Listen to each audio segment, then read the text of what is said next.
네, 5시 정치회의 시작합니다. 정부가 북한을 개별적으로 관광할 수 있게 하는 방안을 적극 검토 중이라고요?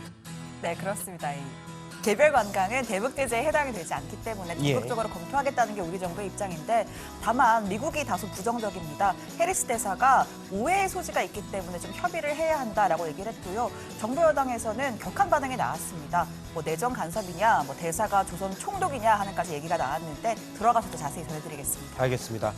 요즘 보수 통합 얘기가 많은데요. 우리 공화당 의원이 2명 있습니다. 그런데 조원진, 홍문종 이 두 공동대표가 갈라설 것이다 라는 얘기도 나와요. 사실 그동안 이 정치권 안팎에서 두 사람의 갈등설은 간간히 이야기가 됐습니다만 이렇게 이게 표면적으로 드러난 건 처음입니다. 지금 당 운영 방식 등을 두고 입장이 첨예하게 좀 갈리는 그런 상황인 것 같은데요.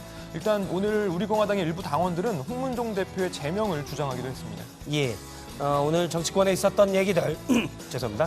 들어가서 하나씩 짚어보도록 하겠습니다. 본격적으로 5시 정치회의 시작합니다.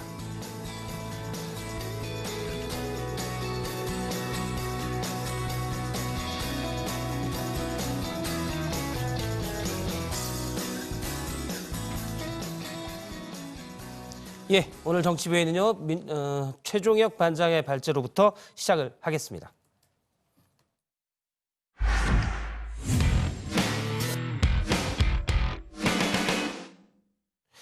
예, 요 며칠 민주당 이해찬 대표의 발언으로 장애인 비하 논란이 불거진 바가 있었습니다. 그래서 민주당에서는 당내에 인권 감수성을 제고하는 여러 시스템을 마련하고 있다고 합니다. 총선을 앞두고 말 한마디가 지지율, 표를 확 떨어뜨릴 수가 있기 때문이죠. 민주당은 또 전략공천 지역을 15곳으로 확정하는 등 공천 작업에도 속도를 내고 있습니다. 최종혁 반장 발제에서 관련 소식 짚어봅니다. 네, 들으신 것처럼 이해찬 대표 논란이 커지자 어느 한쪽을 낮게 보고 한 말은 아니라면서 결과적으로 상처를 줬다면 죄송하다라고 거듭 사과를 했죠. 이 장애인을 비하할 의도는 없었다면서 지난번에도 무의식적으로 했다가 말씀을 드렸고 도의식간에 한 거기 때문에 더 말씀드릴 건 아닌 것 같습니다. 네, 이렇게 거듭 해명을 했습니다. 이는 곧 의도는 아니라고 하더라도 이 무의식에 갖고 있던 장애에 대한 인식이 또 그러하다는 걸 인정한 것과 다름없는 것 아니냐라는 지적 나오고 있는데요. 자, 민주당의 영입인재 1호죠. 이 발레리나 출신 척수장애인 최혜영 강동대 교수. 이 장애인은 다른 사람이 아니라 그저 살아가는 일상이 불편한 사람들일 뿐이라며 이렇게 말했습니다. 정작 장애를 더 불편하게 만든 것은 사회 장벽과 차별, 장애를 바라보는 부정적인 시각이었습니다. 장애를 비장애로 바꿀 수는 없지만 장애에 대한 사람들의 생각은 바꿀 수 있지 않을까. 차별은 말하는 사람의 의도와는 관계없이 발생할 수 있는 만큼 이 장애에 대한 인권 감수성 자체가 바뀌어야 한다는 겁니다. 민주당은 총선을 앞둔 상황에서 자칫 정치적 공세로 번질 수 있는 만큼 이를 차단하고 또 관련 논란을 수습하는 데 주력했는데요. 선거에서도 같은 문제가 재발하지 않도록 당 차원의 노력이 필요하다라고 강조합니다. 당 안에 인권 감수성 제거와 혐오 차별 근절을 위한 여러 가지 시스템을 마련하는 일을 준비하고 있다는 보고를 드립니다. 당 지도부를 포함한 전 당직자와 총선 출마자에 대한 장애 인권 교육을 의무화할 것을 제안드립니다. 또한 총선 승리를 위해서 총선 출마자들의 혐오와 차별 반응을 근절하고 장애 인권에 대한 인식 홍보를 위해서 총선 대책위 내외 인권본부 설치를 제안드립니다. 자, 논란의 발단이 된 이해찬 대표, 연일 새해를 맞아 종교계와의 소통 행보를 이어가고 있는데요. 가장 먼저 지난 8일 한국기독교교회협의회를 찾아 새해 인사를 했고요. 그리고 나서 천주교 주교회를 방문해 김희중 대주교도 예방을 했습니다. 그리고 오늘 불교 차례인데요. 조계종 총무원을 찾아 총무원장 스님 등을 예방했습니다. 사실 이런 자리에서는 불교와 민주당의 접점을 꺼내 이야기를 이어가는 게 자연스럽겠죠. 이렇게 대화를 이어나갑니다. 김병주 회장님이 작년에 불자 대상을 받았습니다. 예. 또 영입을 해주셔서 고맙습니다. 무관이시긴 한데 굉장히 사고가 유연하시고 또 오늘 외교관 같으세요. 물론 한미연합사에서 오래 일을 하셔서 그런데 아주 좋은 분을 저희가 영입을 했습니다. 자, 그러니까 이 대표도 깨알같이 이 당 영입 인재를 홍보한 건데요. 자, 그런데 영입이 거론되는 인물을 모두 당이 환영하는 건 아닙니다. 자, 일각에서 노태우 전 대통령의 아들 노재현 씨가 이 민주당 영입 인사로 거론이 된다라는 보도가 나왔었는데, 자, 공교롭게도 노 씨가 잇따라 광주 5.18 민주화 묘지를 찾고 또 유족들을 만나 사죄하는 행보를 보이자 출마설이 불거지긴 했었는데요. 민주당 전혀 사실이 아니라고 밝혔습니다. 지금 우리가 인재 영입 작업을 하고 있는데 거기에 교란을 시키려고 하는 그런 가짜 뉴스가 지금 나오기 시작하기 때문에 우리 학회 간부의 당직자 여러분들은 그런 거에 동요되는 일이 없도록 대응을 해주시길 바랍니다. 사실 현재 분위기로는 야당과 비교를 해서 이 여당인 민주당 소속으로 총선에 출마하고자 하는 인사들이 줄을 잇고 있죠. 그러다 보니까 한국당 이렇게 비판합니다. 총선 예비 후보로 등록한 문재인 정권 공직자 출신이 무려 134명이나 된다고 합니다. 아직 예비 후보 등록을 하지 않은 사람까지 합치면 150명이 넘을 것으로 추산됩니다. 청와대 출신들은 70여 명이 문재인 브랜드를 내세워 선거판에 뛰어들고 있습니다. 자, 이 청와대 출신 인사들, 민주당 내에선 청와대 경력을 앞세운 인사들이 오랫동안 이 지역 기반을 다져온 후보들과 경쟁하는 과정에서 이 경선 구도가 다소 흐트러질 수 있다는 점을 우려하고 있습니다. 다만 또 국정 운영에 대한 이해도가 높은 만큼 참모 출신들이 원내 진입에 성공을 한다면 문재인 정부 후반기 국정 운영 뒷받침하는 데 수월할 것으로 기대를 하고 있는데요. 자, 참모들이 대거 선거판에 뛰어든 이유. 자, 이들이 청와대를 떠나기 전 마지막 대통령의 신년 기자회견장에서 울려 퍼진 한 노래에서 그 힌트를 찾을 수 있지 않을까 싶습니다. 머저리 싹다 갈아엎어주세요. 머리부터 발끝까지 머저리 싹다.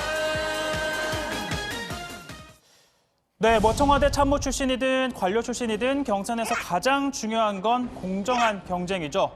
그리고 끝까지 최선을 다하는 스포츠맨십일 겁니다. 자, 어제 펼쳐진 2020 아시아 축구연맹 23세 이하 챔피언십, 베트남과 북한의 대결이 그러해 보였는데요. 결과적으로 베트남의 박항서 매직은 실현되지 못했고 두 팀 모두 올림픽 본선 진출의 꿈도 좌절이 됐습니다.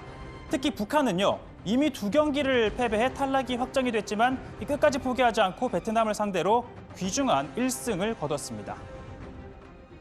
마지막 경기 1승이 북한 팀에 어떤 의미가 있는지 듣고 싶습니다. 북한이 아니고 좀 조선이라고 좀 다시 좀 해주십시오. 우린 북한이 아닙니다. 이것도 축구팀이고 여기 다 체육을 스포츠를 하는 스포츠맨이라면 마지막 한 경기까지 최선을 다하는 이런 교육적인 측면에서도 좋지 않겠는가. 한두 경기 졌다고 해서 맥을 놓는다면 그래서 이 선수들이 이제 앞으로 자라서 이제 국가팀 선수도 되고 이제 훌륭한 선수 되는데 교육을 위해서라도 우리가 이제 마지막까지 싸우자. 네, 남북 관계 한 단면이 또 보여진 것 같은데, 자, 오늘 총선에서도 당내 경선은 물론이고요, 선거 결과에서도 깨끗하게 승복할 줄 아는 일종의 폴리티션십을 보여줬으면 합니다. 자, 오늘 발제 이렇게 정리합니다. 민주당 인권 감수성 제고, 혐오 차별 근절 시스템 마련입니다. 네, 자, 민주당 얘기 좀 먼저 짚어보도록 하겠습니다. 전략공천 지역 볼 텐데요. 원래 13곳 얘기가 나왔었는데 2곳을 추가해서 15곳이 됐네요. 네, 그렇습니다. 이 민주당이 오늘 비공개 최고위원 회의를 열고 이 전략공천관리위원회로부터 이 전략공천 신청지 목록을 보고받았습니다. 앞서 전략공천위는 문희상 국회의장의 지역구이자 또 일각에서 아들 세습 논란이 일고 있는 경기 의정부 갑등, 현역의원 불출마 지역구 13곳을 전략공천 지역으로 선정했었는데, 그리고 여기에다가 현재 지역위원장이 공석이던 부산 남구 갑, 경북 경주도 전략공천 지역에 포함했습니다. 그러면 이제 이 15곳에 모두 실제 전략공천이 확정이 되는 건가요? 아직 확정은 아니라는 게 민주당 측의 설명인데요. 윤호중 사무총장 이들 지역 중에서 일부를 다시 경쟁 지역으로 돌릴지 여부는 향후에 논의하겠다라고 설명을 했습니다. 민주당은 다음 주부터 후보 공모를 시작으로 본격적인 공천 심사에 착수하는데, 특히 이 당내에서는 전략공천 관련 함합형이 무성하고요. 고민정 전 대변인 같은 청와대 출신 참모들, 영입 인재들 또한 일부 전략공천 지역에 배치될 가능성이 커 보입니다. 예, 나중에 최종 확정을 좀 봐야 될 것 같고요. 민주당이 청와대 출신 참모들의 경우 청와대 근무 이력을 경력에 포함시켜서 공개하는 방안에 대해서 뭐 할지 안 할지 논의 중이라고 했었는데 이 확정이 됐습니까, 이거는? 네, 그렇습니다. 후보자 이력에 청와대 경력 표기를 허용하기로 했습니다. 다만 실제 경선 과정에서 문재인 노무현 청와대 등 전 현직 대통령 이름을 적시한 경력 활용을 허용할지는 아직 확정하지 않았는데요. 경선 때 사용하는 경력은 선관위에서 결정하는 것이고 이번에 정한 건 후보자 공모 때 제출하는 서류에 적는 기준이라는 설명입니다. 부장, 그리고 아까 최 반장 발제 때 그 청와대 참모들 출마 이야기하면서 나온 그 청와대 신년 기자회견 때 나왔던 노래 혹시 아까 들으셨나요? 집중해서? 저 화면으로 봤습니다. 싹 다 갈아엎어 주세요. 뭐 제목은 싹 다 그건 아닌데요. 아닌가요? 제가 지난번에 설명을 드렸는데 그 예. 유산슬 씨의 사랑의 재개발인데 예. 이 노래가 이제 앞으로 총선에서 로고송으로 인기가 있을 것이다 이렇게 라고 말씀을 전망을 드렸었습니다. 했었죠, 조 그렇습니다. 원장이. 예. 근데 이 기자회견장에서 또 제 마음에 쏙 드는 노래가 하나 있어서요. 한번 일단 어. 듣고 가시죠. 예. 나는 돌멩이 이리 치고 저리 치어도 굴러가다 보면 좋은 날 오겠지. 내 꿈을 찾아서 내 사랑 찾아서 나는 자유로운 새처럼 마껏 하늘을 알고 싶어. 예. 저 돌멩이처럼 이리 치고 저리 치는 신세가 부장한테 제가 당하는 거 요즘 어제 씨 준다 그러고 좀 그런 거 때문에 저는 좀 어제 생각이 정확한 워딩이 씨를 준 적이 없다. 조익신 씨 요구라고 굉장히 합리적으로 얘기를 하셔서 제가 뭐 손 사장 뭐 직장 갑질 좀 신고를 해봐야 되나 좀 고민하고 있는데 일단 참겠습니다. 뭐두 분 좀 그만 싸우시고요. 저도 부장한테 좀 드릴 말씀이 있는데 예. 아까도 제가 발제해서 활용한 거기는 한데요. 어제 2020 아시아 축구연맹 23세 이하 이 챔피언십 베트남 북한전이 있었잖아요. 예. 북한이 1승을 거뒀지만 결과적으로는 뭐 두 팀 다 지금 본선 진출에는 실패를 한 겁니다. 베트남 입장에선 2무 1패라서 다소 뭐 실망스러운 경기라고 할 수 있을 텐데 특히 어제 뭐 보신 분들은 알겠지만 첫 골을 베트남이 터뜨리고도 이 곧바로 골키퍼의 이 황당한 수비 실수로 실점을 하고 후반전에 또 무리한 플레이를 펼치다가 이 페널티킥을 내주면서 무너졌는데 그런데 이 박항서 감독 인터뷰를 보니까 전 또 이 부분에서 부장과 함께 봤으면 하는 대목이 있었는데요. 네, 한번 같이 보시죠. 대회를 준비하는 것도 감독의 책임이고 또 뭐 결과에 대한 것도 감독이 책임이라고 생각하고 있습니다. 저는 이 상태의 그 부분에 대해서는 제가 부족한 면을 다시 찾아야 된다고 생각하고 있고 또 이 계기가 또 한 번 더 도약하는 계기로 만들 수 있도록 노력하겠습니다.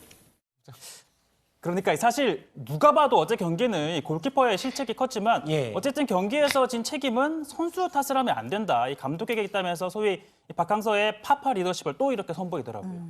처음에 저랑 같이 보자고 한 거는 대략 예상은 좀 됩니다만. 그렇죠. 뭐 아까처럼 조 반장이 조금 많이 미흡하더라도 이렇게 잘 다독여서 가려고 하셔야지 거기서 뭐 조익신 씨 이렇게 하시면 조 반장이 좀 많이 기가 죽잖아요. 네.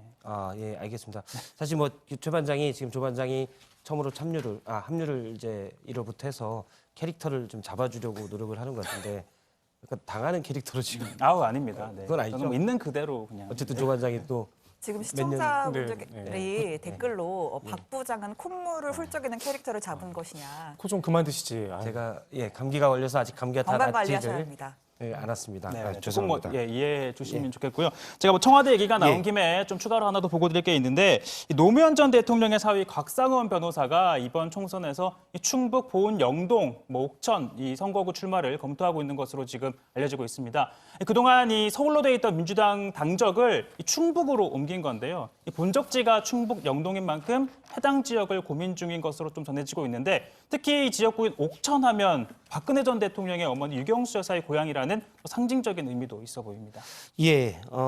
일단 그 노 전 대통령의 사위가 충북 쪽에 출마를 검토하고 있다. 자, 비례대표 의원들의 경우 처음엔 비례대표를 하지만 나중엔 지역구로 가야 되지 않습니까? 이럴 경우 이제 기존 의원들이 있어서 여기서 좀 경쟁이나 뭐 어떻게 보면 파열음 이런 것들도 좀 나오고 있다고요. 네, 방금 말씀하신 대로 사실 이 비례대표 의원에게 연속으로 이렇게 비례대표 공천을 주는 경우는 거의 없기 때문에 재선에 도전하려는 비례대표 의원들은 대부분 출마 지역을 일찍부터 정하고 지역구 관리에 힘을 쏟기 마련입니다. 20대 국회 비례대표 의원 47명 가운데 35명 정도가 출마를 확정 지었다고 하는데요. 다른 당 의원이 현역으로 있는 지역구에 출마하는 경우가 대다수입니다. 그러나 같은 당 의원과 당내 경선에서 맞대결을 펼쳐야 하는 지역도 물론 있습니다. 예. 그렇군요. 어쨌든 그러면 비례대표 의원들의 경우는 사실은 재선에 성공할 확률이 같은 당의 기존에 있던 지역구 의원들과 경선부터 싸워야 돼서 쉽지는 않은 것 같아요. 맞습니다. 일단 이 지난 18대에서 19대 국회로 넘어올 때 재선에 성공한 경우는 1명, 또 19대 국회에서 20대 국회로 재선에 성공한 의원은 5명에 불과했습니다. 자, 이를 타파하기 위해서 택하는 전략이 중진 의원이 현역으로 있는 지역구에 도전하는 겁니다. 현역 의원에 대해 갖고 있는 약간 일부의 피로감이나 세대 교체를 요구하는 민심 등을 자극하는 전략을 쓰는 건데요. 대표적인 곳이 바로 경기 안양 동안 갑으로 이 민주당 이석현 의원이 육선을 한 곳입니다. 같은 당의 권미혁 의원이 출사표를 던졌습니다. 이석현 의원님은 이석현 의원님 방식대로 선거운동을 하고 계시고 저는 제 방식대로 하고 있기 때문에 그리고 서로가 저희가 거의 마타도나 이런 게 하나도 없이 진짜 깨끗하게 매우 존중하면서 하고 있거든요. 그렇지만 이기고 싶으시잖아요. 이겨달라는 시민들의 요구가 너무 많아가지고요. 제발 좀 이겨주세요 이렇게. 예, 매우 존중을 서로 한다라고 하는데 시민들이 제발 좀 이겨주세요 이런 얘기를 한다고까지 얘기를 했습니다. 아무래도 그런데 이석현 의원이 오랫동안 지역 기반을 다져온 것도 무시할 수가 없을 것 같습니다. 한국당에서도 비슷한 사례들이 좀 있죠. 네, 한국당의 경우에는 현재 국회 부의장인 5선의 이주영 의원이 지역구로 있는 이 경남 창원 마산 하포 지역에서 비례대표 김성태 의원이 도전장을 내밀었습니다. 또 이미자 의원도 고향인 경북 상주군이 의성 청송 출마를 검토 중인데, 준비 중인데 당내 실세 중 한 명으로 꼽히는 김재현 의원이 지금 4선에 도전하고 있어서 역시나 쉽지 않은 경쟁이 예상됩니다. 예, 당내에서 이렇게 경선을 가지고 더군다나 의원들이 경쟁을 할 때는 서로 간에 이제 마타도도 좀 있고 언론에 사실 좀 안 좋은 뉴스도 흘리고 이런 사실들도 과거에 좀 있어 와서 이런 부분도 좀 봐야 될 것 같습니다. 검찰 간부급 인사 얘기를 잠깐 해보도록 하겠습니다. 법무부가 검찰 직제 개편안을 이렇게 하겠다라고 내놨었는데 서울중앙지검의 이 중간 간부들이 신임 이성윤 중앙지검장, 사실은 검찰의 직제 개편안을 짠 전 검찰국장이죠. 여기서 반대 의견을 피력했다고요? 네, 그렇습니다. 특히 송경호 3차장 검사는 검찰권이 특정 세력을 위해 쓰여서는 안 된다는 윤석열 검찰총장의 취임사도 언급하면서 이 같은 마음을 품고 좋은 후배들 만나서 부끄럼 없이 일했다라는 취지로 얘기를 했다고 합니다. 다른 부장검사들도 직접 수사부서들이 중요하고 이시정 검장이 지켜주리라고 믿는다, 이런 취지로 말한 것으로 전해졌습니다. 네, 대검은 이 같은 일선 청해 의견을 모두 취합한 의견서를 어제 법무부에 제출했습니다. 의견서에는 법무부가 형사부, 공판부로 전환하고자 하는 13개 부서에 대해서 그동안 쌓아온 전문성이나 노하우를 그대로 유지할 필요가 있다라면서 이 범죄에 신속하고 효율적으로 대응하기 위해 존치해야 한다라는 내용이 담겼다고 합니다. 예, 일단은 검찰 인사로 수사 중인 부서의 간부급들이 교체되느냐, 이게 이제 관심사가 되는데요. 검찰은 일단 수사는 계속하고 있습니다. 그러니까 울산시장 선거 개입 의혹 사건에 대해서 속도를 좀 내고 있다고요. 네, 검찰에 따르면요, 서울중앙지검 공공수사 2부가 박형철 전 청와대 반부패 비서관을 지난 10일 소환 조사했다고 합니다. 검찰은 2018년 초 김기현 전 울산시장 측근 비리 수사 당시에 이 청와대가 울산지검을 통해 경찰 수사에 관여한 정황을 포착한 것으로 알려졌는데요. 오늘 한 언론 보도에 따르면 이 박 전 비서관이 울산지검 측에 경찰이 신청한 영장을 반려하지 말고 청구하도록 해달라라는 취지로 말한 것으로 전해지고 있습니다. 자, 조금 전에 올라온 소식이 하나 있습니다. 검찰이 유재수 부시장 감찰 무마 의혹과 관련해 조국 전 장관을 결국 기소를 했습니다. 네, 그렇습니다. 유재수 전 부산시 경제부시장에 대한 청와대 감찰 중단 의혹을 수사 중인 서울 동부지검 형사 6부가 조 전 장관을 재판에 넘겼습니다. 직권남용 혐의를 적용했다는데 검찰은 조 전 장관이 청와대 민정수석실 특별감찰반에 유재수에 대한 감찰 과정에서 중대 비위 혐의를 확인하고도 위법하게 감찰 중단을 지시했고 정상적인 후속 조치를 취하지 않아 특별감찰반 관계자의 감찰 활동을 방해하고 금융위원회 관계자의 감찰 인사 권한을 침해한 사실이 인정된다라고 기소 이유를 설명했습니다. 통상 동부지검이라면 동부지법에 기소를 하는데 검찰은 서울중앙지법으로 기소를 했습니다. 이에 대해 검찰은 조 전 장관 거주지가 동부지법 관할이 아니고 조 전 장관 측에서도 중앙지법에 기소해 줄 것을 요청했다, 이렇게 밝혔습니다. 예, 원래 이제 청와대에서는 이 부분에 대해서 정무적 판단이 들어간 활동이었다.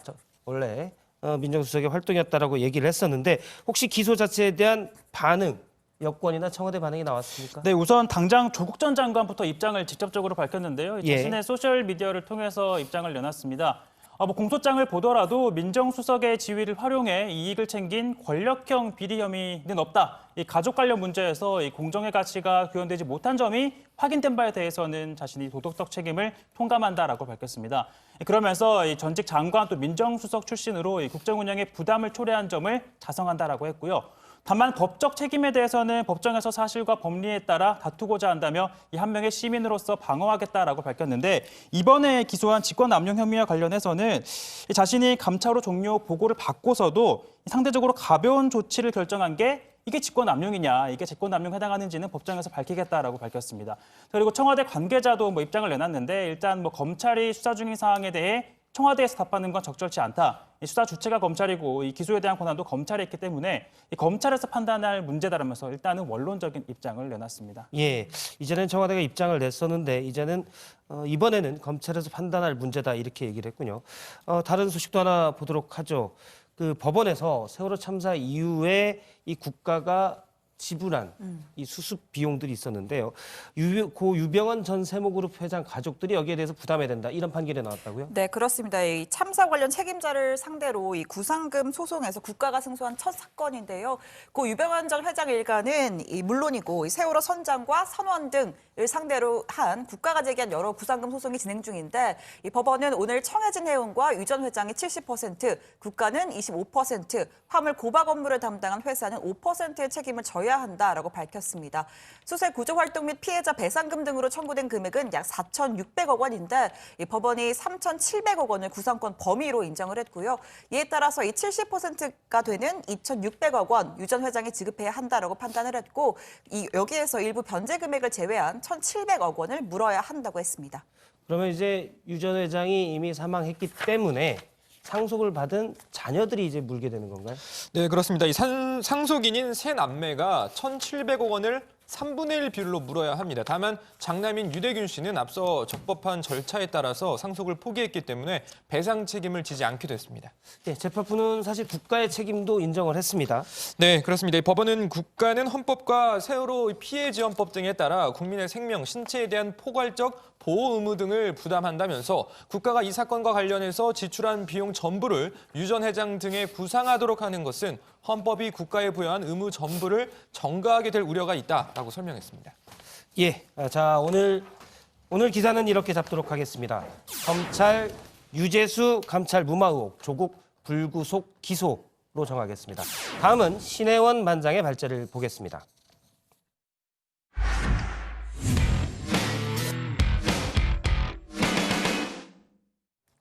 예, 정부가 북한 개별 관광 등 대북 제재의 틀을 벗어나지 않는 선에서 남북 협력 사업에 대한 추진 구상을 좀 속도를 내고 있습니다. 하지만 미국은 계속 견제성 발언을 내놓고 있죠.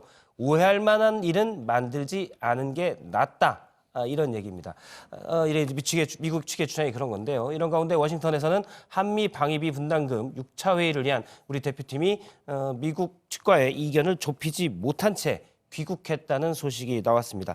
오늘 신혜원 반장 발제에서 외교안보 소식을 중점적으로 좀 다뤄보도록 하겠습니다. 네, 남북 정상은 첫 정상회담에서부터 금강산 관광 재개를 하나의 지향점으로 삼았습니다. 4.27 판문점 회담 당시엔 금강산 그림 앞에서 이렇게 웃으며 기념 촬영도 했고요. 또 재작년 9월에 탄생한 평양 공동선언문에는 대성공단과 금강산 관광 사업을 우선적으로 정상화한다는 문구가 명시적으로 담겼습니다. 또 2019년 김정은 위원장도 신년사를 통해서 남녘 동포들이 소망을 헤아려 금강산 관광을 재개할 용의가 있습니다. 네, 라면서 이 조건 없는 관광 재개 의사를 내비쳤습니다. 하지만 1년 새 상황이 급변했죠. 북미의 교착 상태가 길어지고 남북 대화의 길도 끊어졌습니다. 단적으로 말해서 사면 초과입니다. 북한은 금강산에 남측이 끼어들 자리는 없다면서 가을 뻐꾸기 같은 소리를 멈추고 시설물 싹 다 철거하라우 이렇게 최후 통첩 날렸습니다. 볼품없이 들어앉아 명산의 경관을 손상시키는 노절한 시설물들을 싹 다 드러내고 누구나 조선의 명산을 보러 왔다가 조선의 건축을 볼 수 있게 우리식으로 처음부터 새롭게 다시 꾸립시다. 북한도 금강산이 갖는 상징성을 모르진 않을 겁니다. 의도 파악이 중요했죠. 정말로 남북 협력을 멈추고 독자 개발로 가겠다는 건지 아니면 단순히 대북 제재에 대한 불만의 표시로 남측이 더 적극적으로 나서달라는 우회적인 압박인 건지 청와대는 후자라고 판단했습니다. 지난 1년간 남북 협력에서 더 큰 진전을 이루지 못한 아쉬움이 큽니다. 개별 관광 같은 것은 국제 제재에 저촉되지 않기 때문에 충분히 모색될 수 있다고 생각합니다. 문 대통령은 두 차례 새 국정 기조를 밝히는 자리에서 남북 협력과 그 구체적인 방안을 언급했습니다. 개별 관광은 국제 제재에 저촉되지 않기에 충분히 해법으로 삼을 수 있다는 설명입니다. 자, 노영민 청와대 비서실장도요. 유엔 대북 제재에 들어가지 않습니다. 언제든지 이행할 수 있는 부분입니다. 라면서 이 부분을 적극적으로 검토하고 있다고 말했습니다. 제재 면제 사유가 있는 부분에 대해선 미국과 협상을 할 생각이라고도 덧붙였습니다. 하지만 미국 영 탐탁치 않다는 반응입니다. 국무부에 이어서 해리스 주한 미국 대사가 나섰는데요. 향후 제재를 촉발할 수 있는 오해를 피하려면 한미 워킹그룹을 통해서 다루는 것이 낫다며 한미 간 협의를 강조했습니다. 미국 정부의 공식 입장은 아니라는 전제를 달았지만 어쨌든 견제구를 던진 겁니다. 제재를 유발할 수 있는 오해를 피하기 위해 한국은 북한과의 어떤 계획도 한미 간 실무 협의를 통해서 해야 한다. 문재인 대통령의 지속적인 낙관론은 고무적이지만 행동에 옮길 때는 미국과의 협의를 거쳐야 한다. 자, 해리스 대사 관광이 제재에 해당되지 않는다는 점은 인정했습니다. 하지만 관광객이 가져가는 짐의 일부가 허용되지 않을 수가 있고 관광객의 동선이 문제를 일으킬 수 있다고 했는데요. 미국이 한국의 결정을 승인하거나 거부할 권한은 없지만 이런 점들을 고려해달라는 겁니다. 자, 이 발언에 정부 여당이 발끈했습니다. 대사가 조선 총독이냐 하는 격한 표현까지 등장했는데요. 이 대사가 주재국의 대통령과 정부의 정책에 대해서 번번이 자기 의견을 내놓는 게 부적절하다는 겁니다. 엄중한 유감의 뜻을 표명합니다. 내정 간섭 같은 발언은 동맹관계에도 도움이 되지 않는다는 것을 명심해야 할 것입니다. 해리스 대사의 발언에 대해서 저희가 언급은 할 필요성을 느끼지는 않고 있고요. 자, 이런 가운데 이동훈 한반도 평화교섭 본부장이 워싱턴에서 스티브 비건 미 국무부 부장관을 만났습니다. 비건 부장관에게도 충분히 설명을 했다면서 오해가 생기지 않는 방식을 충분히 찾을 수 있다라고 강조했습니다. 제가 오늘 비건 대표하고 아주 좋고 유익한 협의를 가졌습니다. 기본적으로 우리는 이제 미국은 우리가 주권 국가로서 내리는 결정에 대해서는 존중한다는 입장입니다. 개별 관광에 대해서 좀 구체적인 얘기는 아니에요? 그 점은 조금 말하기가 이른 것 같습니다. 자, 이번에는 방위비 얘기도 짧게 해볼까요? 역시 워싱턴에서 방위비 분담금 6차 회의를 마친 우리 대표팀, 미국 측과의 이견을 좁히지 못하고 귀국길에 올랐습니다. 정은보 협상대사는 다만 한 걸음씩 타결을 위한 방향으로 가고 있다고 말했습니다. 이상민 비서실장이 상당한 수준의 의견 접근이 이루어졌다고 말씀하셨는데 지금 말씀 들어보면 그 정도까지는 아니라고 이해하면 되는 건가요? 상당한 수준이 어떤 수준이냐에 대한 거는 사실은 누구나 어떤 사람이 판단하느냐에 따라 달라질 수 있는 거니까 저희가 하여간 협정 공백을 최소화하는 쪽으로 저희가 노력을 하고 있습니다. 그러면서 이번 회의에서 호르무즈 해협 파병 문제, 또 특정 무기 구매와 관련된 논의는 없었다라고 했는데요. 일각에서 제기된 파병과 방위비 협상과의 연계 가능성엔 이렇게 선을 그은 겁니다. 다만 미 국방부에선 방위비 증액을 압박하는 근거를 또 들고 나왔습니다. 미군 기지에서 한국인을 고용하는 등 많은 돈이 결국 한국 경제로 돌아간다. 즉 분담금이 결국은 한국 경제로 환원된다라는 주장입니다. 글쎄요, 그런 측면도 분명 있겠지만 이건 본질에서 벗어난 부차적인 부분 아닌가 싶습니다. 이 방위비 협상 7차 회의는 다시 장소를 옮겨서 서울에서 이어질 예정입니다. 오늘 청와대 발제 이렇게 정리합니다. 남북 협력 사업의 한미 이견, 내정 간섭 대 실무 협의입니다. 예, 새해 들어 문재인 대통령이 북한에 대해서 개별 관광을 적극적으로 추진하겠다 이런 얘기도 했었고요. 기자회견에서 밝히기도 했는데 오늘은 또 정부가 적극적으로 추진하겠다라고 얘기를 했습니다. 개별 관광 자체는 일단 대북 제재에 해당하지 않는 건 맞고요. 하지만 개별 관광을 하게 되면 몇 가지 뭐 세부적인 문제가 있을 수도 있고 이 부분을 해리스 대사는 오해라고 얘기를 한 것 오해가 생길 수가 있다라고 얘기를 한 것 같아요. 신중한 접근이 좀 필요한 건 맞는데 구체적으로 하나씩 좀 따져보죠. 네, 일단 정부는요. 개별 관광 자체가 국제사회의 대북 제재 대상이 아닌 점을 근거로 해서 개별 관광 카드를 검토하고 있다는 걸 공식화했습니다. 북미 협상의 교착을 남북 관계로 풀어보자 뭐 이런 구상 아래 적극적인 협력을 추진하겠다라는 건데요. 과거처럼 뭐 현대아산을 통해서 대규모로 금강산을 방문하거나 관광비를 북측에 직접 지불하는 방식이 아니라면 대북 제재 중 하나인 이른바 벌크 캐시에도 저촉되지 않는다라는 겁니다. 자, 북한으로 가는 방식으로는 이 중국과 같은 제3국을 경유하는 방안이 거론됩니다. 육로로 금강산을 방문할 경우에 유엔군 사령부로부터 이 군사분계선 통과를 승인받아야 하기 때문입니다. 해리스 주한 미국 대사가 이 부분을 좀 강조를 한 거죠. 네, 해리스 대사가 어제 예. 이 외신 기자간담회에서 제재 위반이라는 오해가 생길 소지가 있다라고 하면서 예. 이 관광객의 짐 속에 위반 물품이 포함될 수도 있고 이 가는 방법도 방금 말했듯 이 중국을 경유할 거냐 아니면 DMZ를 지나갈 거냐 그럼 유엔사가 또 걸린다 이렇게 우려를 제기한 겁니다. 자, 우리 정부는 제3국을 통해서 방북을 할 경우에 여행자가 개별적으로 제3국의 여행사를 통해서 북한의 관광 프로그램을 이용하게 되기 때문에 문제가 없다는 입장이고요. 특히 정부는 북한의 신변 안전보장 조치를 전제로 한 비자 방북 승인도 검토하는 것으로 알려졌습니다. 지금 아직 북한 당국에서 방문 비자를 내주지 않고 있습니다. 저희가 다양한 방안을 검토를 하고 있는 것이고요. 비자 방비라든지 절차에 관련해서는 아직 따로 언급해드릴 사항이 없습니다. 524 조치 내용 중에 우리 국민의 북한 방문 금지 조항이 있는 걸로 알고 있는데 지금 역대 정부에서 524 조치 이 부분들에 대해서 특별히 어떤 개별 국민의 방문 문제에 대해서는 계기별로 유연화 조치를 취해 왔고요. 대북 인도 지원이라든지 사회문화 교류 또 당국 간의 어떤 회담 이런 여러 가지 계기를 통해서 그 유연화 조치를 통해서 방북이 이루어져 왔습니다. 예, 사실 북한은 개별 관광이 다른 나라들은 다 허용이 돼 왔습니다. 저희도 이제 북한 관련 뉴스를 보다 보면은 평양 시내나 또는 금강산에 외국인 관광객들이 있는 모습을 봤는데 역시 이제 개별적으로 들어가서 관광을 하는 거지 않았습니까? 일단 우리도 그런 방법을 취하려고 하는 것 같은데 미국에서는 부정적이에요. 해리스 대사가 좀 톤이 높은 얘기를 많이 한 것 같습니다. 네, 앞서 이 해리스 대사가 문재인 대통령의 신년사 직후에 이렇게 얘기를 했었죠. 남북 관계는 북한 비핵화 진전과 보조를 맞춰야 한다라면서 속도 조절론을 들고 나왔습니다. 또 정부가 이렇게 뭐 개별 관광을 구체화한다라는 이야기가 나오자 향후 제재를 촉발할 수 있는 오해를 피하려면 한미 워킹그룹을 통해 다루는 것이 낫다면서 사실상 뭐 부정적인 입장을 밝힌 겁니다. 일단 오늘 나왔던 정부 입장을 쭉 본다면 제재에 해당되지 않기 때문에 개별 관광이 굳이 미국과 이 부분을 협의할 필요가 있냐 이런 입장이 좀 있는 것 같아요. 네, 뭐 물론 뭐 북미 협상과 비핵화라는 큰 틀에서는 뭐 대북 공조 또 국제 공조가 필요하지만 이렇게 뭐 되냐 안 되냐를 따지고 놓고 본다면 우리 정부의 결정에 해당하는 사안이긴 합니다. 해리스 대사도 이 미국 정부의 공식 입장은 아니다라는 전제를 달았고요. 미국이 한국의 결정을 승인할 위치에도 있지 않다라고도 설명했습니다.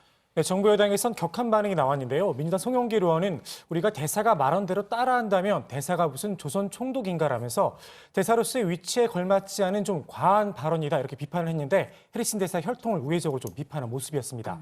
서른 의원도 엄중한 유감의 뜻을 표명한다면서 내정 간섭 같은 발언은 동맹 관계에도 도움이 안 된다고 말했습니다. 통일부도 언급할 대상이 아니라는 이례적으로 강한 반응을 내놨는데요. 들어보시죠. 대사의 발언에서 뭐 정부의 입장이라든지 뭐 대사의 발언에 대해서 언급할 필요는 없다고 봅니다. 대북 정책은 대한민국의 주권에 해당된다는 점을 다시 한번 강조해서 말씀드리고자 합니다. 예, 북미 대화가 막혀 있기 때문에 어쨌든 남북 관계에서라도 좀 대화를 풀어볼까 하는 부분인데 여러 가지 좀 더 미국에서 견제가 좀 있기 때문에 이것도 잘 풀어가야 될 것 같습니다. 방위비 협상 얘기를 잠깐 풀어보도록 하겠습니다. 해를 넘겼는데 역시 결론은 나지가 않았어요. 미국도 물러설 뜻은 별로 없어 보이네요. 네, 그렇습니다. 일단 워싱턴에서 한미 방위비 분담금 6차 회의를 마친 우리 대표팀이 미국 측과의 이견을 좁히지 못한 채 귀국길에 올랐습니다. 어제 노영민 대통령 비서실장이 상당한 의견 접근이 이뤄진 것으로 안다라고 말하기도 했었는데요. 일단 협상 대표였던 이 정은보 협상 대사는 이 조금 조금 신중한 반응을 보였습니다. 서로가 양해하는 수준까지 이르기에는 이견을 해소하는 과정이 좀 더 필요하다고 말했습니다. 파병 얘기는 없었습니까? 네, 회의에서 이 호르무즈 해협 파병 문제나 특정 무기와 관련된 논의는 없었다고 밝혔습니다. 미국이 혹시 방위비 협상과 파병 문제를 연계하는 것 아니냐 이런 관측도 일각에서 나왔었는데 일단 이에 대해서는 선을 그은 겁니다. 호르무즈 파병이라든지 그런 어떤 이 SMA 틀 이외에 저희가 논의하고 있는 사항은 없습니다. 간접적으로라도 연계가 되는 부분 아닙니까? 동맹 기여와 관련돼서 정당한 평가를 받고자 하는 부분에 대해서 그런 과정에서 저희도 무기 구매라든지 이런 부분에 대한 것들을 설명을 하고 있습니다. 그것이 이 국방부의 사업비로 반영을 한다든지 이런 논의는 없습니다. 네, 반대로 미국은 한국의 분담금이 결국은 한국 경제로 돌아간다 이러면서 거듭 증액을 압박했습니다. 국방부 대변인이 직접 언론 브리핑 자리에서 한 주장이고요. 또 뿐만 아니라 폼페이오 미 국무장관 그리고 마크 에스퍼 국방장관이 한국의 방위비 분담 증액을 요구하는 공동 기고문까지 발표를 했습니다. 예, 그 내용을 저도 봤는데 사실 미국의 국무장관과 국방장관이 한 언론에 공동 명의로 기고문을 낸다. 그것도 이제 방위비 분담금 관련돼서 이례적인 것 같습니다. 그만큼 미국도 우린 이만큼 의욕적이고 많이 올려줘야 된다라는 주장을 하기 위한 전략으로 봐야 되겠죠. 네, 뭐 뜻을 꺾을 생각이 없다 이렇게 풀이가 되는데 6차 방위비 협상이 끝난 지 하루 만에 월스트리트 저널에 실린 기고문입니다. 자, 두 장관은 한국은 부양 대상이 아닌 동맹이라는 제목의 글에서 한미 모두 현 상태 유지를 더 이상 허용할 수 없는 매우 크고 복잡한 전략적인 도전에 직면했다면서 한국이 더 많은 부담을 하게 되면 한미 동맹이 한반도와 동북아 그리고 전 세계의 평화 번영의 린치핀, 즉 핵심 축으로 남을 수 있도록 보장하겠다. 이렇게 강조했습니다. 또 두 장관은 한국은 한반도 미군 주둔과 가장 직접 관련된 비용의 3분의 1만 부담한다면서 이런 비용이 늘어나면서 한국의 부담은 줄어들고 있다 이렇게 지적했고요. 분담금이 한국 경제로 돌아간다는 주장도 되풀이했습니다. 한국 측 비용 분담의 90% 이상이 현재 주한미군이 고용한 한국인 군원 월급, 건설 계약, 주한미군 유지를 위해 지역에서 구매한 다른 서비스 등을 통해서 다시 지역 경제로 돌아가고 있다면서 이는 양국 모두에 좋다라는 겁니다. 예, 제목이 좀 마음에 안 듭니다. 부양 대상이 아닌 동맹이다. 뭐 지금까지 부양을 해왔다는 건지 물론 우리도 비슷한 표현을 할 수 있을 것 같은데 한미 관계도 있으니까 이 부분 여기까지 하도록 하죠. 어제 다뤘던 주제 중에 강기정 청와대 정무수석이 주택거래 허가제를 언급한 것을 두고 파장이 크다는 얘기를 했었는데요. 청와대 반응이 또 짧게 나온 것 같아요. 네, 관련해서 야권의 비판이 쏟아지고 있는데 일단 노영민 청와대 비서실장이 강기정 수석의 발언과 관련해서 이 공식적인 논의는 물론이고 사적인 간담회에서도 검토된 적이 없다라고 선을 그었습니다. 자, 강 수석을 직접 만난 자리에서 강 수석에게 사고 쳤네라고 했더니 강 수석이 부동산 시장의 안정의 중요성을 얘기하다가 그렇게 말이 나왔다라고 얘기하더라라는 부연 설명도 덧붙였고요. 자, 이렇게 노 실장까지 직접 나서서 해명을 한 거는 지금 총선을 앞두고 부동산 매매 허가제 논란을 신속하게 좀 진화를 하겠다라는 뜻으로 풀이됩니다. 예, 비서실장까지 나서서 선을 그었으니까 청와대도 민감한 문제라고 판단을 하고 있는 것 같습니다. 오늘 청와대 발제 정리합니다. 북 개별 관광의 한미 이견, 내정 간섭이냐, 실무 협의냐. 다음은 고석승 반장 발제 보도록 하겠습니다.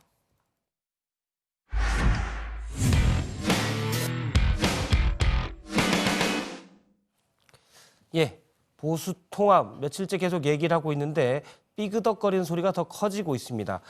보수 통합이 과연 선거 전에 될지 의문을 품는 것도 자꾸 올라가고 있는데요. 새로운 보수당은 한국당에게 당대당 통합을 하자라고 통합 논의에 나설 것을 계속 요구를 하고 있는데 일단 자유한국당은 이른바 혁통위, 혁신통합 추진위를 통해서 논의를 하자라는 입장에서 팽팽히 맞서고 있습니다. 오늘 야당 발제에서 이 문제를 좀 보도록 하겠습니다. 자, 오늘 발제는요, 삼수라는 키워드로 좀 묶어서 해보려고 합니다. 재수, 삼수할 때 그 삼수는 아닙니다. 참고로 저는 삼수는 아니고 재수는 했습니다. 자, 삼수, 세 가지 수. 첫 번째, 바로 보수입니다. 보수 통합 논의가 삐거덕거리는 수준을 넘어서서 아예 파토날 가능성이 커지고 있습니다. 황교안 대표가 정말 진심으로 통합하자고 하면, 새집 짓자고 하면 그 새집을 함께 지을 새 보수당과 양당 협의체를 하겠다는 답변을 조속히 하십시오. 만약 답변을 거부할 경우 새보수당은 한국당을 통합 반대 세력으로 규정할 수밖에 없습니다. 우리도 중대 결단할 수도 있음을 다시 한번 밝힙니다. 자, 이 새로운 보수당이 며칠 새 단단히 화가 났습니다. 한국당과의 통합 논의를 시작하겠다고 밝힌 지 일주일도 채 지나지 않은 상황인데 통합 논의가 기대와 다르게 진행된다고 판단하고 있는 겁니다. 통합을 결혼에 비유하기도 했습니다. 결혼하자면서 양가 상견례는 거부하고 일가 친척, 덕담 인사만 다니자는 겁니다. 통합을 하자는 것보다 통합 신용만 하고 있습니다. 행동으로는 통합 안 하자는 쪽에 가깝습니다. 자, 한국당은 새보수당의 이 같은 요구에 아직 이렇다 할 답변을 내놓지 않고 있습니다. 다만 한국당 의원들의 개별적인 의견을 들어보면요. 새보수당과의 1대1 통합 기구보다는 협통위에 무게를 실어주는 분위기입니다.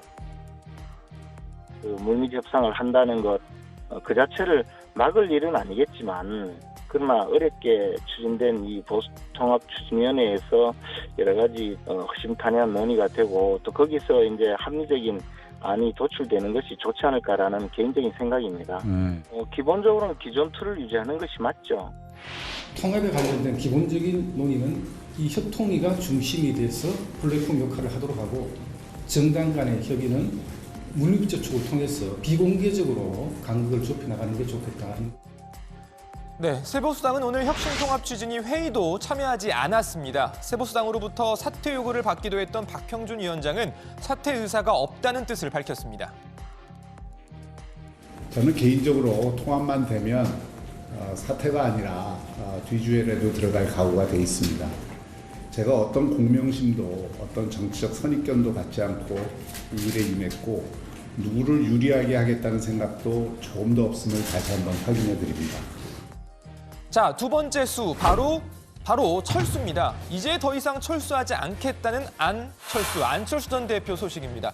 내일 모레 19일에 돌아온다는 소식 전해드렸었는데요. 안철수 전 대표 복귀에 맞춰 출간할 책의 내용도 조금씩 알려지고 있습니다. 다음 주 수요일쯤 출간 예정인데 이미 표지는 일찍 공개가 됐죠. 독일 베를린의 브란덴부르크 문을 안 전 대표가 바라보는 모습의 디자인인데요. 이 브란덴부르크 문은 독일 분단 시절에 동베를린, 서베를린의 경계였고 지금은 베를린의 상징과 같은 그런 건축물이죠. 책에는 자신의 정치 인생에 대한 소회도 담겼다고 하는데요. 2018년 서울시장 선거와 관련해서는 승산이 없다는 걸 알고 있었다고도 했습니다. 나를 믿고 함께한 출마자들에게 인간적 도리를 다하기 위해 지방선거에 나왔다. 선거 결과를 겸허히 받아들여 정치 일선에서 물러나기로 했다. 정치권에 발을 들인 이후에 뜻대로 풀리지 않은 것에 대해서도 이렇게 말했습니다. 7년이 지난 지금 실패와 패배, 실망과 비난, 그 모든 책임은 나에게 있다. 내가 더 잘했어야 한 부분들에 대해 느끼는 책임감은 나를 심하게 짓눌렀다. 내 눈앞에 아른거린 우리 미래가 너무 암울해서 어떻게든 바꿔보고 싶었는데 잘 되지 않았다. 사실 여전히 안철수 전 대표, 특히 정치인 안철수에 대한 평가는 엇갈립니다. 또 안 전 대표의 복귀에 대해서도 기대와 무관심, 실망 등이 공존합니다. 이번 총선에서 안 전 대표가 어떤 역할을 할지에 따라 안 전 대표 자신의 정치 인생도 좌우될 가능성이 큽니다. 좀 더 지켜보죠. 마지막 수, 이건 조금 억지스럽기도 한데 그래도 뜻은 통합니다. 감수로 잡았습니다. 책망이나 괴로움 따위를 달갑게 받아들인다는 뜻이죠. 한국당의 공천관리위원장을 맡은 김영호 전 국회의장의 말입니다. 모든 결과에 대한 책임은 전적으로 제가 져 나갈 것입니다. 모든 비난과 비판 감수하겠습니다. 이 공천관리위원장이라는 자리가 사실 각 정당을 막론하고 험난한 자리인 건 분명합니다. 힘이 있지만 그만큼 부담스러운 자리인 거죠. 김영호 위원장은 대규모 물갈이를 예고했습니다. 물갈이를 하랬더니 이때까지는 공천 때마다 또 국회에서는 물은 전혀 갈지 않고 물고기만 갈더라 이겁니다. 그러니까 오염된 물은 갈지 않았으니까 아무리 쇠고기 집어넣어봐야 죽을 수밖에 없는 겁니다. 살라 그러면 오염에 적응하든지. 그래서 판을 갈자라고 했습니다. 또 민주당은 앞서 21대 총선 불출마 선언을 한 원혜영 의원을 공천관리위원장에 임명한 바 있죠. 객관적으로 인정받을 수 있는 공정하고 투명한 공천을 해나감으로써 총선을 승리하는 데 가장 큰 역할을 담당할 수 있기를 바랍니다.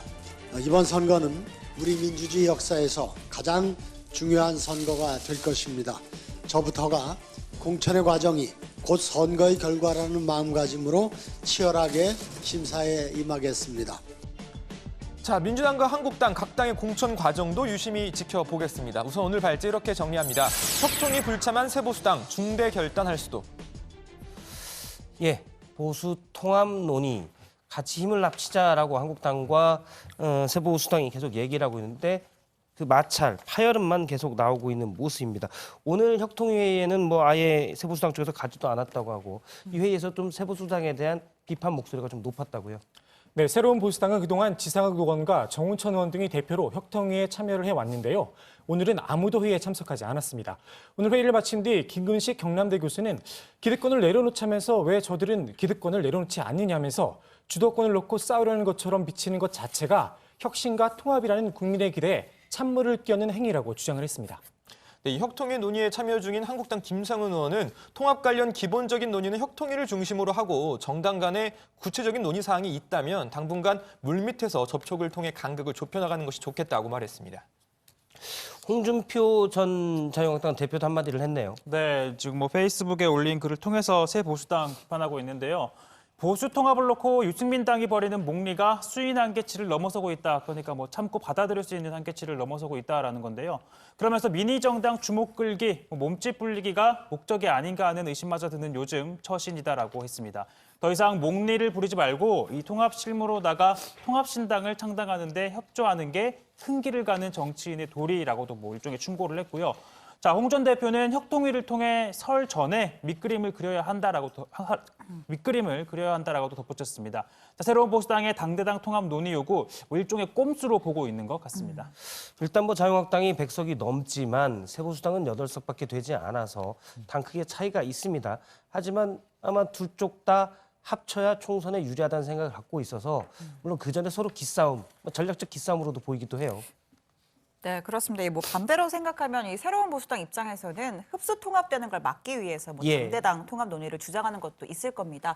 여러 정당과 시민단체가 참여한 협통회를 중심으로 통합 논의를 진행하면 아무래도 덩치가 큰 한국당 위주로 논의가 흘러갈 수 있다라는 우려를 했을 뭐 가능성이 있고요.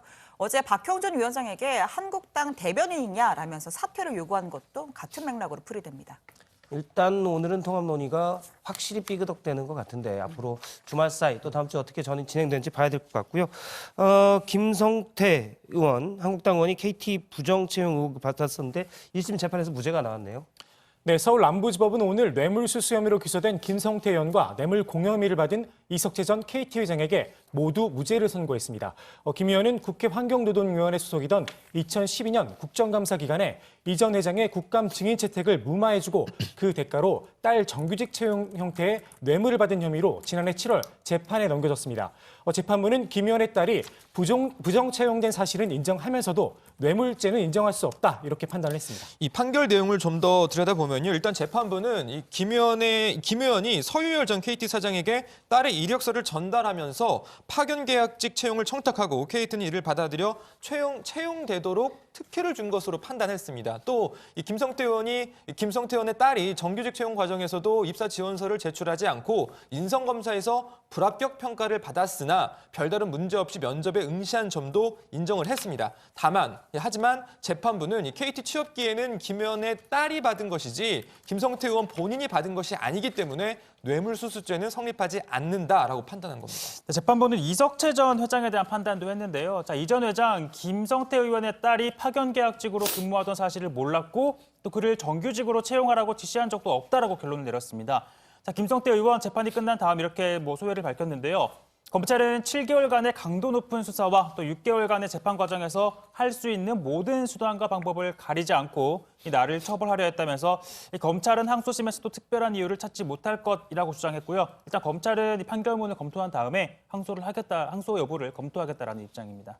예, 다른 소식도 하나 보도록 하죠. 앞서 오프닝에서도 얘기를 했는데 우리공화당 홍문종 대표와 조원진 대표가 사실상 갈라섰다 얘기가 있습니다. 네, 우리공화당의 현역 의원이 딱 둘이죠. 홍문종 의원, 조원진 의원인데 이 두 사람이 공동대표로 운영을 하고 있습니다. 그런데 두 사람의 불화설 이전에도 정치권 안팎에서 거론이 됐었는데 자 보도를 보면 홍문종 대표 측은 조원진 대표 측이 당을 독단적으로 운영해왔다라는 입장이고 반대로 조원진 대표 측은 홍문종 대표가 조원진 대표를 공개적으로 음해하고 비난해왔다 이렇게 주장을 하고 있습니다.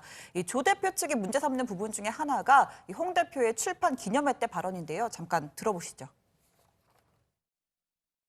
홍문종, 조원진 다 물러나고 이 새로운 인물로 우리 공화당의 키를 넘겨줘서 그 키로 우리 공화당을 이끌고 갈 새로운 비대위를 조성하는 게 좋겠다. 그렇게 생각하셨던 것 같습니다. 그래서 저희가 충분히 동의한다. 조원진 대표는 우리가 잘못한 게 없지 않느냐. 우리가 3년 동안 이렇게 고생을 했는데 우리한테 물러나라 그러면 우리가 무슨 죄를 지은 것 같지 않냐.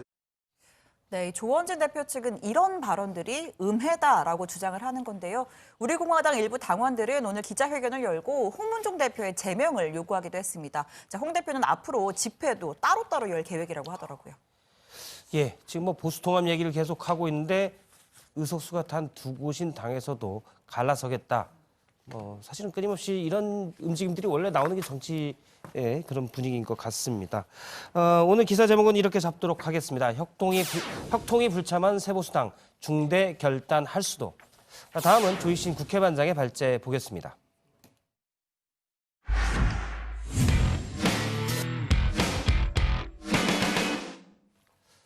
네, 얼마 전 전두환 씨의 골프 치는 모습, 또 12월 12일 날이었죠. 지난해 전 씨의 오찬 회동까지 이른바 전두환 저격수로 불렸던 정의당의 이만솔 부대표가 오늘 탈당을 선언했습니다. 총선에 출마하겠다라는 것인데 이 출마 의사를 밝히는 과정에서 당과의 갈등이 있었다고 합니다. 조익신 반장 발제로 살펴보겠습니다.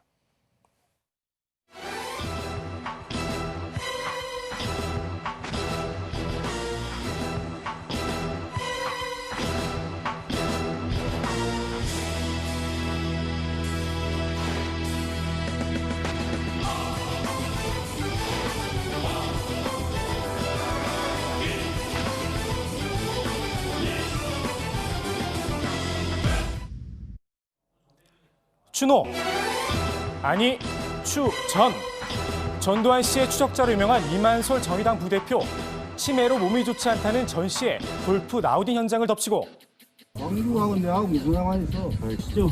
왕국하고 대해서 모른다 난. 통장에 29만 원밖에 없다는 전 씨에게 추징금을 낼 거냐 따져 물었었죠. 천억 원 넘는 추징금 아직 검찰에 납부 안 하셨잖아요. 그리고 벌써 세금 언제 내실 겁니까? 말씀해 주십시오. 그리고 12.12 쿠데타가 발생한 지 40년째 되는 날 축하 오찬장을 찾아가 근신을 요구하기도 했습니다. 이렇게 근신하고 자중하셔야 될 거를 이렇게 축하 기념회를 이러시면 안 되죠. 아니 그러지 말라고 내가 아까 누구냐. 그런데 임 부대표가 총선에 출마하겠다며 정의당에서 탈당하겠다는 뜻을 밝혔습니다. 정의당에서 출마를 하면 될 걸 왜 탈당까지 하나 궁금하실 겁니다. 임 부대표의 설명 직접 들어보시죠. 정의당에는 현역 선출직 공직자가 다른 공직선거에 출마하려면 상무위원회, 즉 당 지도부의 의결을 구해야 한다는 규정이 있습니다. 저는 이 규정에 따라 상무위원회의 의결을 요청했으나 얻지 못하였습니다.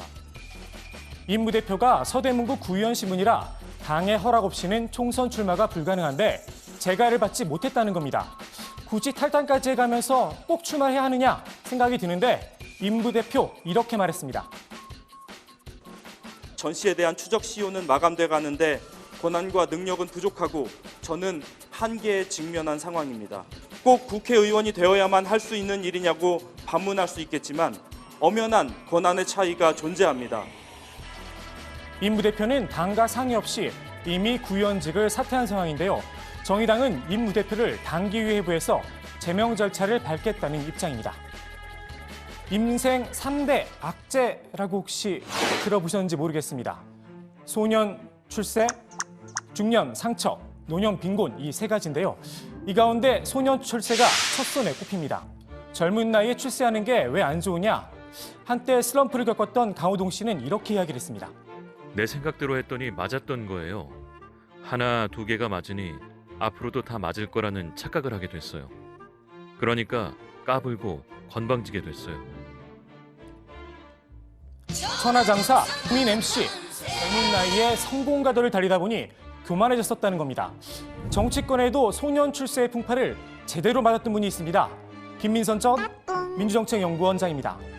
대학 시절 서울대 총학생회장, 전국학생연합회 의장을 지낸 김 전 원장, 김대중 전 대통령에게 발탁돼 서울 영등포에서 14대 총선에 나섭니다. 14대 총선 감이 잘 안 오시죠? 1992년, 지금으로부터 28년 전입니다. 당시 김 전 원장의 나이 28세였습니다. 최연소 후보였죠. 상대는 경제부총리를 지낸 나웅배 민주자유당 후보. 비록 260표 차이로 석패했지만 거물급 인사에게 선전하면서 일약 청년 정치인으로 부상하게 됩니다. 이후 김 전 원장 탄탄대로를 달렸습니다. 15대 국회 최연소 당선, 16대 국회 연거푸 입성, 명실상부한 차세대 리더로 부상하게 됩니다. 김 전 원장, 옆에 애띤 이분이 한번 보이실 텐데요. 사진 보여주실까요? 네, 차세대 리더 보이십니까? 아세아 차세대 젊은 정치인 20인. 오른쪽이 애띤 여성분 추미애 법무부 장관입니다. 아무튼 김 전 원장 내친 김에 서울시장 후보에까지 도전합니다. 2002년 지방선거를 앞두고 30대 기수론을 내걸었던 그는 집권 여당인 새천년 민주당의 서울시장 후보가 됐다. 하지만 거기까지였다. 지지율 1위, 압도적인 승리를 예상했지만 한나라당 이명박 후보에게 패하고 맙니다. 당시 TV토론에서 어린 김 전 원장이 이 후보를 너무 세게 몰아붙였다는 평가가 있었습니다. 이후 김 전 원장 정치 인생이 꼬이기 시작합니다. 2002년 대선 당시 민주당을 탈당 정몽준 후보를 선택하는 악수를 두고 맙니다. 김민세라는 별명 이때 붙었습니다. 이후 오랜 정치적 방황 끝에 2008년 민주당 최고위원에 당선되면서 정치적으로 재기하는 듯했지만 다시 불법 정치자금 수수 혐의로 발이 묶이게 됩니다. 김 전 원장 2016년 더불어민주당과 원외민주당의 통합으로 다시 중앙정치에 발을 들입니다. 민정책연구원장직을 맡아 6.13 지방선거의 승리에 공헌하면서 재기의 발판을 마련하는데요. 그리고 어제 자신의 정치적 고향인 서울 영등포에서 출마하겠다는 뜻을 밝혔습니다. 원칙과 정체성, 진보성을 지키며 국가와 민족의 장래를 살리는 바른 정치, 큰 정치, 포용 정치를 하겠습니다.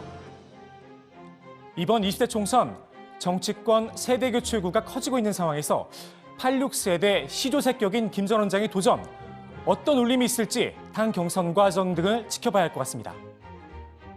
내 눈을 바라봐. 넌 행복해지고. 허경영 불러봐. 넌 웃을 수 있고.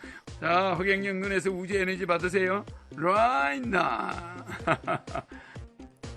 허경영 국가인형 배당금당 대표의 주문이 통해나 봅니다.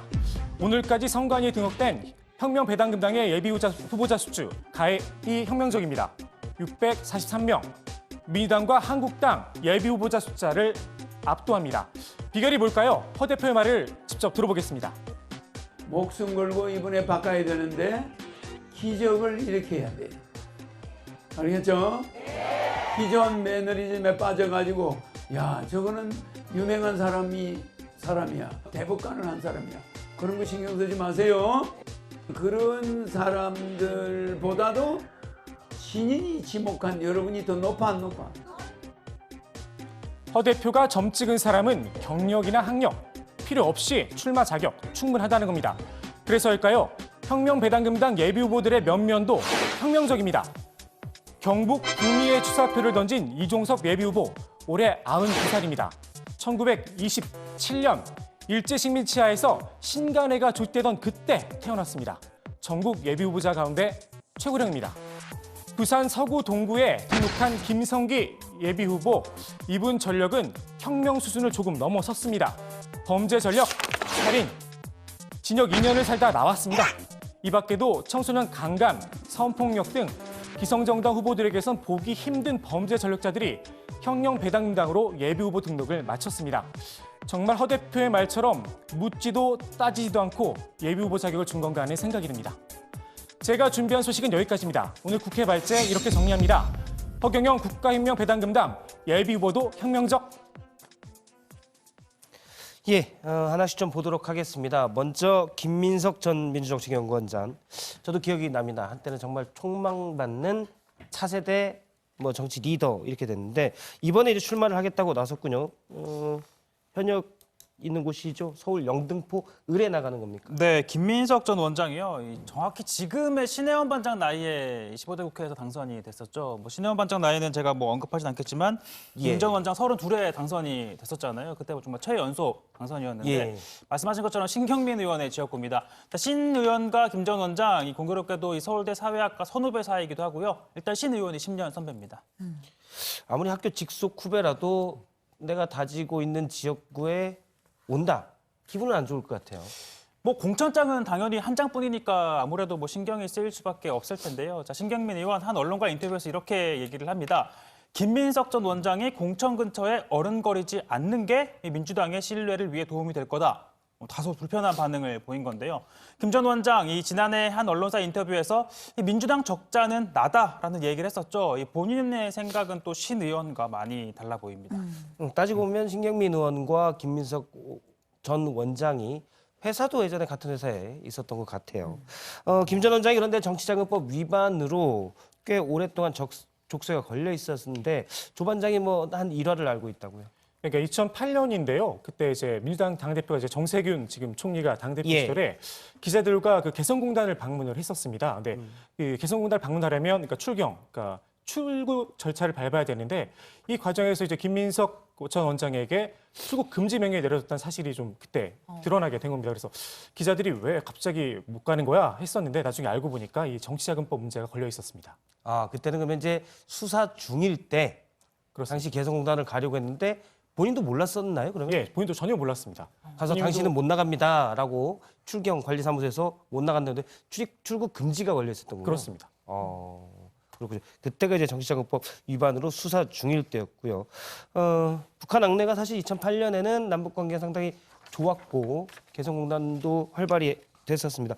북한 왕래가 쉬웠고 당시 기자들도 금강산에 어떤 중요한 북한과 같이 하는 행사들이 있어서 많이 갔던 것 같아요. 근데 저는 한 번도 가보지는 못했습니다. 미국과 이 얘기가 잘 된다면 개별 관광이 허용된다면 어떤 경로가 좀 복잡하다고 하는데 가면 좋지 않을까 이런 생각도 저는 들고요. 금강산을 가본 적이 있습니다. 아, 그렇습니다. 기자 시절은 아니고요. 고등학교 때 수학여행으로 금강산을 수학여행으로. 갔습니다. 네. 고등학교 때가 언제인 거죠? 그러니까 2008년 전인 거죠. 네. 그렇군요. 그때 뭐 하셨죠, 조 반장은? 2008, 네. 저 민주당 출입 기자. 근데 아마 남북 관계가 좋을 때는 많이 했었습니다. 수학여행을 금강산으로 배를 타고 가는 것도 많이 있었고요. 예. 근데 분위기 좋아지게 돼서 가게 되면 가정의 식구들 다 한꺼번에 가는 게 좀 어떨까 가서 좀 촬영도 좀 하고 인터뷰도 좀 하고 하면 재밌지 않을까 싶은데. 예, 북한 정치 얘기도 할 수 있을 것 같은데 가서 하지만 북한이 그렇게 얘기를 마음대로 할 수 있는 동네는 또 아니라면서요. 알겠습니다. 반응이 좀 썰렁하니까 넘어가도록 하겠습니다. 한국갤럽이 차기 지도자 선호도를 조사해 발표했다고요? 네, 그렇습니다. 한국갤럽이 차기 정치 지도자, 그러니까 다음번 대통령감으로 누가 좋으냐, 그걸 놓고 여론조사를 벌인 건데요. 이낙연 전 총리가 24%로 1위를 기록했습니다. 그리고 그 뒤를 황교안 한국당 대표가 9%로 2위, 안철수 전 국민의당 대표가 4%로 3위를 기록했습니다. 그런데 아까 지금 표 있는데요. 우측의 끝에 작은 글씨여서 잘 보이진 않지만 유승민 의원 있고 그 옆에 낯익은 하지만 이런 표에서는 낯설은 이름이 있습니다. 윤석열 검찰총장 이름도 올라가 있네요. 네, 그렇습니다. 이 한국갤럽이요, 이번에 조사 방식을 조금 바꿨다고 합니다. 기존에는 후보군 이름을 쭉 불러준 다음에 이 중에 이제 한 사람 혹은 이렇게 고르게 한 건데 이번에는 자유응답 방식을 사용했다는 거죠. 쉽게 말해서 객관식에서 주관식으로 바뀐 건데요. 때문에 윤석열 총장 이름이 조사 결과에 포함된 것으로 보입니다. 보니까 이제 유시민 노면재단 이사장의 이름도 보였는데 유시민 이사장은 본인의 이름을 제발 좀 빼달라.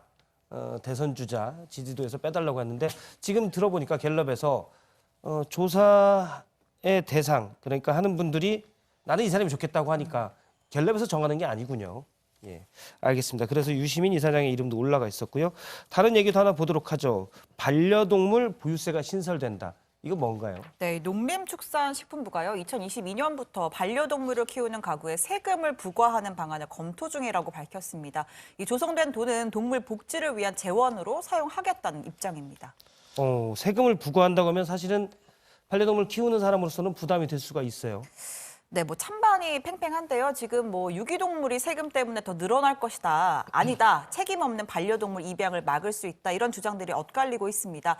세금을 부과하기 전에 반려동물 등록제부터 완벽하게 시행하라. 이런 요구도 많았습니다.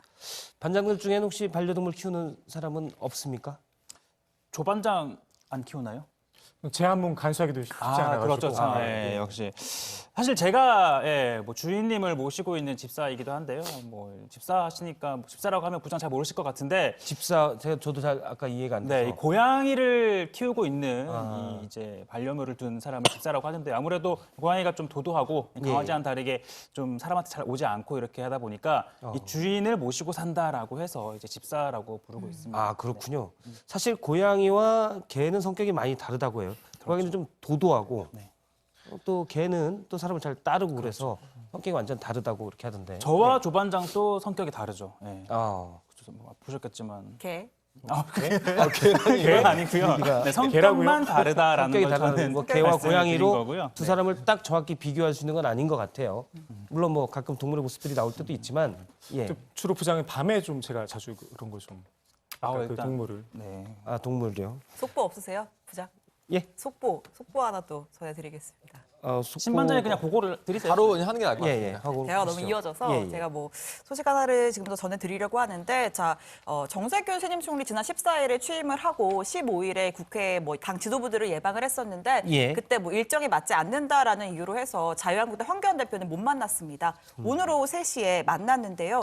총선이 3개월 앞으로 다가온 만큼 선거 관련 신경전이 치열했습니다.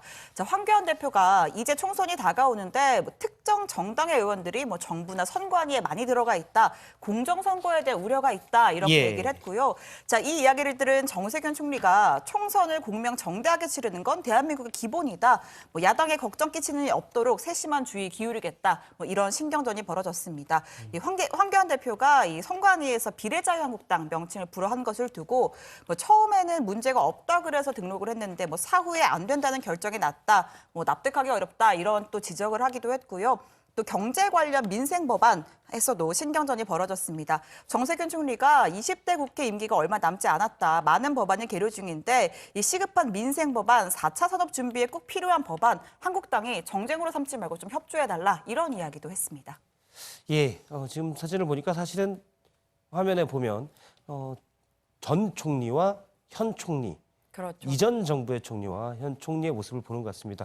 두 사람은 사실 좀 관계가 있죠. 정세균 국회의장 시절에 황교안 대통령 권한대행이 있었고 당시 대통령의 탄핵 소추가 의결됐고 탄핵까지 이루어졌기 때문에 그 전국을 끌고 갔던 사실은 두 사람이 지금은 또 새롭게 만나는 모습을 확인할 수가 있습니다. 자, 그리고 제가 전해드렸던 소식 관련해서 좀 새롭게 들어온 내용이 있어서 전해드리면요. 제가 아까 뭐 이해찬 민주당 대표의 최근 그 장애인 비하 발언 관련한 논란이 좀 있다라고 했고 민주당에서도 당에서 관련한 후속 조치를 좀 취하겠다라는 뭐 내용이 나왔었는데 보니까 이 장애인 인권 관련 시민단체에서 이해찬 대표를 이 인권위에 진정을 냈다고 합니다. 인권위 진정을 내면서 오는 설 명절 전까지 반성문을 써라 이런 진정을 내서 지금 인권위에 접수가 된 상태라고 합니다.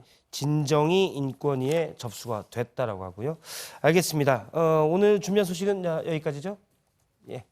알겠습니다. 국회 발제는 일단 이렇게 정리하도록 하겠습니다. 돌아온 김민석, 신경민과 맞대결 이어져봤습니다. 네, 다수 정치회의 준비한 소식 오늘 여기까지입니다. 다음 주에 더 잘 준비해서 보도록 하고요. 시청해주신 여러분 고맙습니다. 코를 오는 가장 1리터를 먹은 것 같아요, 코를. 콧물 걱정이 엄청 많이 올라가고 있거든요. 콧물 걱정. 감기를 여기서 딱